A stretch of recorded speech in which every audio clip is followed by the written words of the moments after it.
Hello and thank you everyone for your presence in this seminar entitled State-Sponsored Religious Terrorism in Balochistan, Its Regional and International Repercussions. I am Kambar Malik of Baloch Human Rights Council and will be moderating this session. Most of you would be aware of the hindering impact the religious extremism has had on the general growth of humanity. This seminar focuses Balochistan, which has not been immune to these menace. However, due to a sophisticated control media in Pakistan, the situation in Balochistan largely remains unknown to the outer world.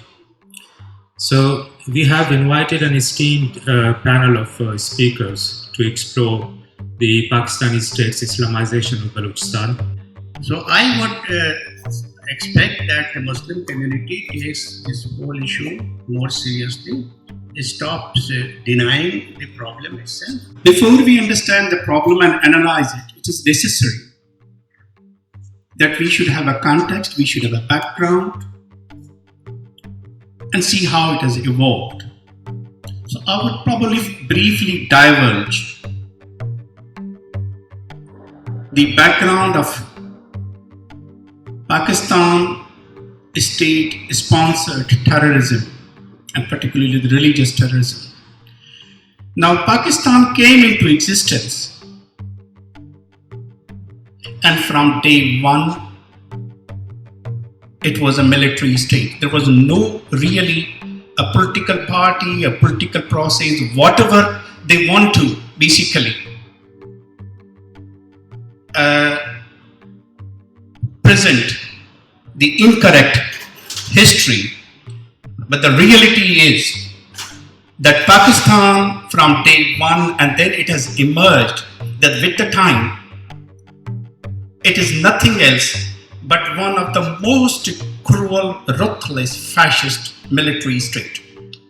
And military means violence. It came into existence in the name of two-nation theory. So, a nation could be created in the name of religion.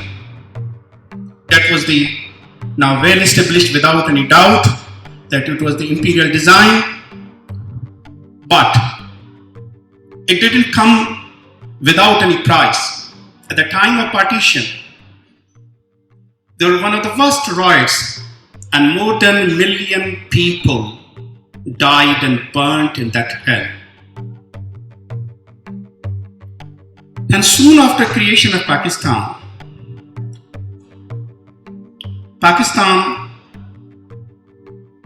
and it is a proxy forces, they invaded Kashmir again in the name of religion. They carried atrocities and they occupied. Their story goes on. We first moved to 1971 in Bangladesh, when Mujibur Rahman's Awami League won absolute majority in the parliament, and they didn't give them the power. They sent the military, which started one of the worst genocide of the 20th century, killing 3 million people and raping more than 200,000 women. But in that genocide, who were the collaborators? They created proxies. They created religious terrorist proxies, Al-Shams and Al-Badr.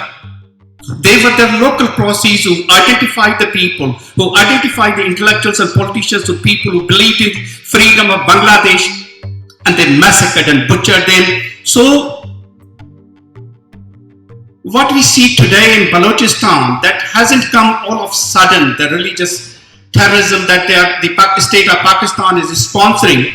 Pakistan has got long experience which they have matured to using religion terrorism as a tool, internally and externally, and they have mastered it. They have used this tool internally against the nations. The nations in Pakistan, Sindhis and Balochs and Pashtuns and Kashmiris and Bengalis, once upon a time, they all felt caged in that and dominated in that system and the rules. Our job is to support and amplify the struggles for democracy, human rights and self-determination of peoples around the world. Quite clearly, I'm not Pakistani, I'm not Baloch, I'm independent.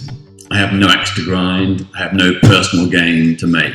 I'm coming at this issue based on my own independent assessment of the evidence, not only from groups like the Baloch Human Rights Council, but also Amnesty International, Human Rights Watch, the Human Rights Commission of Pakistan, and many others.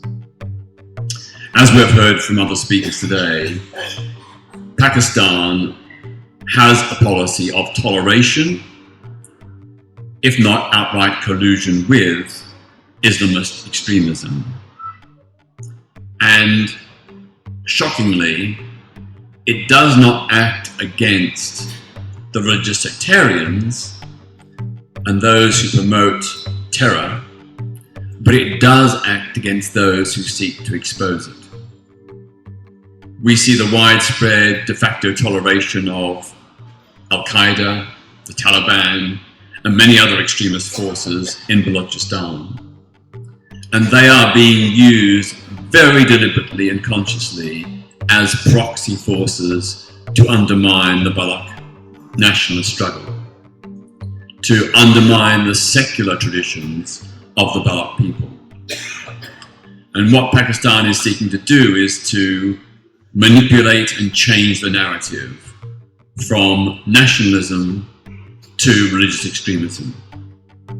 The root cause of instability, terrorism, and the oppression that people in Balochistan face are a combination of the Pakistani military and paramilitary forces, together with Pakistan's acquiescence with the forces of religious extremism. What I'd like to do is to share with you some ideas briefly about what could be done. Because right now, Pakistan is in a state of impunity. It is pretty much unchallenged, even in forums like the United Nations and the United Nations Human Rights Council, which is profoundly shocking that a body set up to safeguard and defend human rights has largely ignored the human rights in Balochistan, and that Pakistan is able to use leverage in the United Nations to silence and dissuade critics. So yesterday we had a meeting here where diplomats from countries around the world were invited to attend to hear a briefing on human rights abuses and war crimes by Pakistan and Balochistan. The Pakistan government sent a letter to those embassies and diplomats urging them not to attend. And as a result, only 4 countries showed. It is very clear that Pakistan is exerting behind the scenes influence and pressure to stop any international fora discuss the crisis in Balochistan. It is using blackmail, threats, and other pressure to secure its agenda, and that its agenda is unchallenged. We're here today to challenge it, to present an alternative narrative with evidence. We provide the evidence, the facts, the sources, the statistics, which show what Pakistan is really doing. And it is such a great shame because all of us, I'm sure, would want Pakistan to be a revered and accepted member of the international community. But that can never happen while Pakistan indulges in these human rights abuses in Balochistan. So given that all attempts at persuasion have failed, that Pakistan, the Pakistani state, in particular the military and the intelligence services, the ISI, appear to be totally immune to any rational, compassionate understanding, any willingness to change, any willingness to engage nationalists. And given that Pakistan is obviously unwilling to engage in any dialogue with Baloch nationalists, to row back from its human rights abuses, then we have to find ways of exerting pressure on Pakistan. I made the opportunity of this speech here for inviting me. I think the place of our seminar or conference is very symbolic, very close to United Nations, and I hope that United Nations and other international institutions cannot be deaf and blind for human rights violation in Balochistan.